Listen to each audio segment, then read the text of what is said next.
Texas Tech heads north to face off against the Oklahoma State Cowboys for a Big 12 matchup. They're at Gallagher-Iba up in Stillwater, set for 2 p.m. on ESPN+.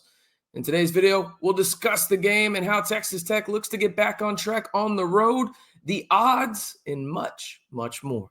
Hey, how's it going, everybody? It's RC Maxfield here for the Back to 12 podcast, and I'm sure if you pay attention to these preview videos, you know the next question I'm going to ask you.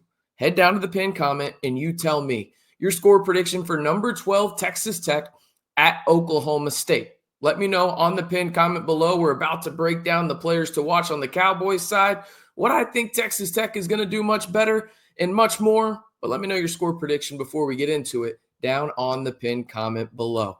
All right, let's jump into it. There you have it, right there on your screen. 4-9 Oklahoma State in the Big 12 against 10-3 Texas Tech. JT Toppin averaging a cool 16.5 and 9 rebounds, with Elijah Hawkins having 6.4 assists for the Red Raiders. You got Avery as the leading scorer for the Cowboys, and this is one of those matchups where when you look at it on paper, it is very one-sided. And you can see the odds right there according to ESPN Sportsbook. It's set at 10.5.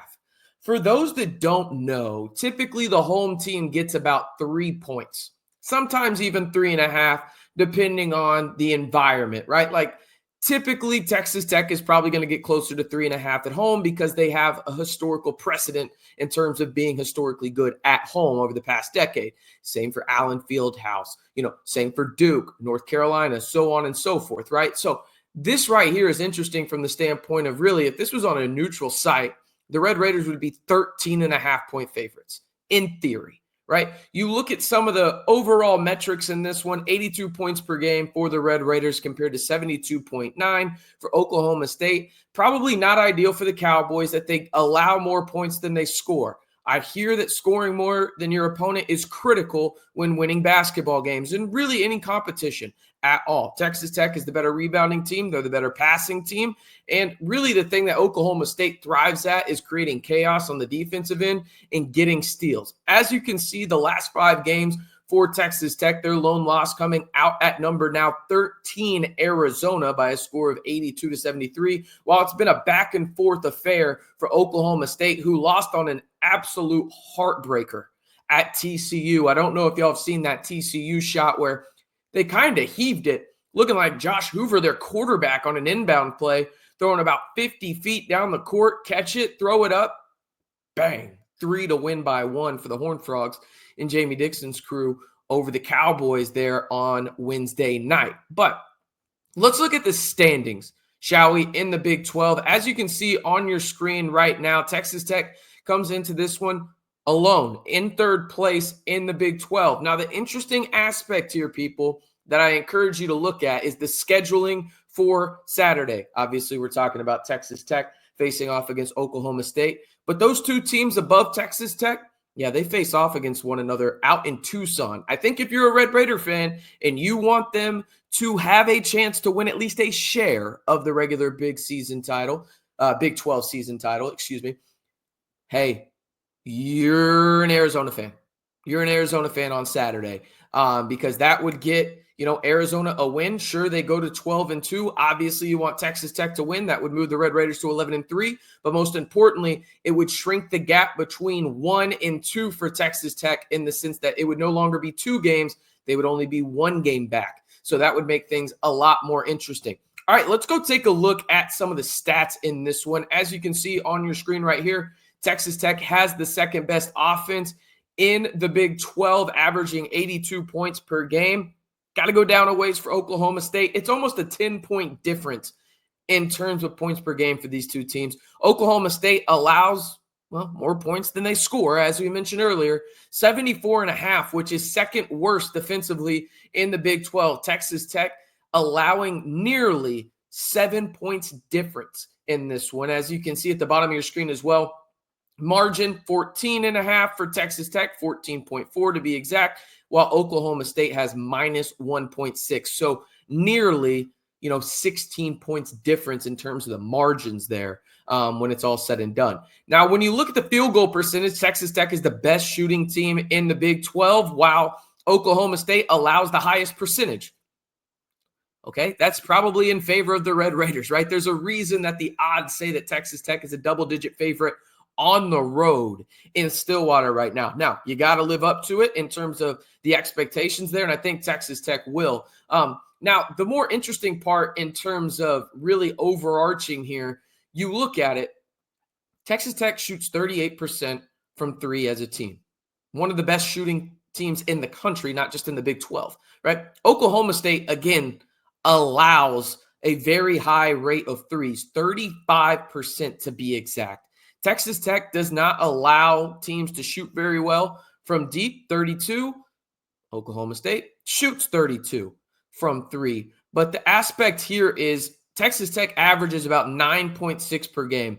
If they shoot close to their season average, right, which again, if you look at the precedent that Oklahoma State has set statistically this season, I don't know why you would think any differently in terms of Texas Tech not doing it. I think that could be the difference in this one. Since Oklahoma State doesn't shoot well from three, Texas Tech does. It could get away from the Cowboys early on in this one. Now, rebounding is a little bit closer, actually. Again, Texas Tech, 36.9 rebounds per game. Oklahoma State, 35.4. 1.5 difference there. That's not crazy. And to be honest with you, the combined opponent rebounds in terms of limiting rebounds, Oklahoma State and Texas Tech are actually pretty close. Exactly one off, okay? But you go down and you look at really the whole margin aspect of it, and that's kind of where the difference is, okay? You see that Texas Tech has 5.4 more rebounds per game compared to their opponent, while Oklahoma State only has 2.9. If those all translate to offensive rebounds, which I'm not saying they will, but let's just say hypothetically they do, that's more opportunities for Texas Tech to score on the second chance aspects of things. But rebounding is always going to be critical for the Red Raiders in this one. As for turnover margin, this is also a little interesting from the standpoint of if Texas Tech can create steals, they're going to have to do it with on-ball defending. Oklahoma State does not pass the ball very well. They just don't. They average about 12.9 assists per game. You look at it, the assist-to-turnover ratio there, it is absolute worst in the Big 12. So, again, if you're going to get turnovers, if you're Texas Tech, right, it's probably going to be on ball or you're in those passing lanes, and Oklahoma State has proven that they're not great at that. Now, when it comes to KenPom in this one, as this is now on your screen, Texas Tech is 9th in the country. We're going to have to scroll a ways down to find Oklahoma State here. Wait for it. Wait for it. There they are. 98th in the country, okay? This would qualify as a Q2 win for the Red Raiders. Not even a quad one. But you look at Texas Tech all the way back up here in the top 10, 37th defensive rating. That's got to improve. It's got to improve. And a lot of that came by giving up 106 points to Arizona State, who, again, tip of the cap to the Sun Devils. They shot absolutely amazing out in the 806 just a couple days ago. Texas Tech has got to improve defensively. Now, when you look at the net ranking, and before we get into that, actually, let's go ahead and look at this on your screen real quick, okay?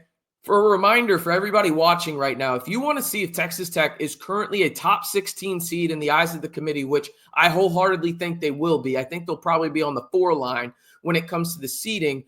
This is where you need to watch on Saturday, February 15th. It is at 11:30 a.m. Central Time on CBS, where they are going to release, the committee, their top 16 seeds as it stands right now. Now, I heard an interesting fact on Ion College Basketball. If you don't listen to that with Gary Parrish and Matt Norlander, I highly encourage you to do so. One of the best podcasts in the college basketball space out there.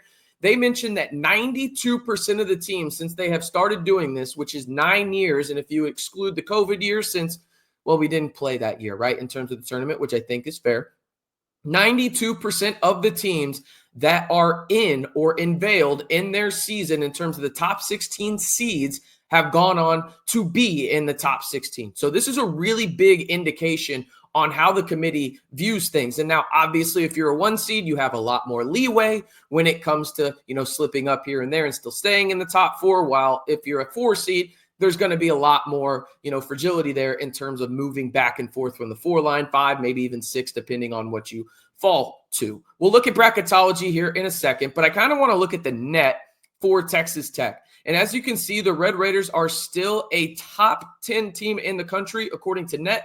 That's why I am so confident that Texas Tech will end up being in that top 16 that the committee unveils tomorrow morning if you're in the Central Standard Time. Now, looking for Oklahoma State. Bear with me. It's going to take a second.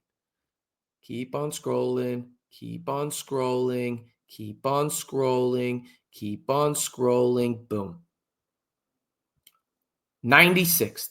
Oklahoma State does not have a quad 1 win on the year. If you were Texas Tech, now is not the time to look down to your competition, which it feels like the Red Raiders have done, right? Arizona State, I'm going to give them a lot more credit after watching the game a second time around, where initially watching the game, I thought Texas Tech played bad defense for a majority of the game. I think they played okay defense. Were they great? By no means. I think the biggest qualm I had with Texas Tech in that Arizona State game was the fact that they were switching on pick and rolls, and that killed them at times. But some of those shots that the Sun Devils were making, just you got to tip your cap and move on, almost in a way, right? But Texas Tech cannot go on the road and have that type of performance, because that's when things get ugly. Okay, they have every opportunity to get a quad 2 win, which, again, you want quad 1 wins, but you can only play the teams on your schedule. Get another quad 2, build that resume, and then go into next week with TCU and West Virginia on the schedule ahead of the toughest week on your schedule, right? When you play Houston on Monday night, and then you go to Lawrence, Kansas, and play in Allen Fieldhouse on Saturday on ESPN. Okay, so these are the 3 games you got to win now. You've had your scare. Go out there. Do not give them any hope. You cannot give the Cowboys any hope, okay? Coach Lutz is a great coach there in Stillwater. You cannot give his bunch any hope whatsoever. And if you do, it could be a long day in Stillwater if you're the Red Raiders. Now, I did want to look at bracketology, and this is Joe Lenardi's latest. As you can see on your screen right there, he has Texas Tech on the 3 line out west. Okay, in San Francisco. Florida would be the 1 seed in this region, Texas A&M the 2, and then your Red Raiders at 3. I'll be honest with you, I like this quite a bit. I really do. I think you match up well against UCLA. I think you match up well against Georgia. You wouldn't be able to play BYU if they were to win that play-in game, just because, again, you can't play a Big 12 team or conference team until the Sweet 16. But you look at it, that's a solid region if you're Texas Tech. Now, we're projecting, again, we're exactly 30 days away from Selection Sunday. So I want you to remember that, but that doesn't matter right now. As getting back on your screen, there it is. This is the game that matters for Texas Tech, as they will head up to Stillwater at 19-5, 10-3 in the Big 12 Conference to face off against a 500 team in the Oklahoma State Cowboys, who are 4-9 and looking for their first quad 1 victory of the year. The Red Raiders are 10.5-point favorites, according to ESPN Bet, with JT Toppin coming off of a historic performance. Again, we're talking about 40, 15, 2, and 3. That hasn't happened since the early 80s, when this guy that went number 1 overall to the Rockets and Ralph Sampson from Virginia did it. Wild game by the Red Raiders. Can they come back down to earth, solidify that defensive end of the floor, and beat Oklahoma State? I think they will. But let me know down in the comments below your score prediction for number 12 Texas Tech at Oklahoma State, set for 2 p.m. Central Time on ESPN Plus on Saturday, February 15th. All right, that's going to do it for me. If you haven't already, be sure to like the video, hit that subscribe button, and turn on that notification bell to join the largest group of Texas Tech fans on YouTube and the most interactive group of Texas Tech fans on YouTube right here on the Back to 12 podcast channel. And as always, stay safe and Recom Tech.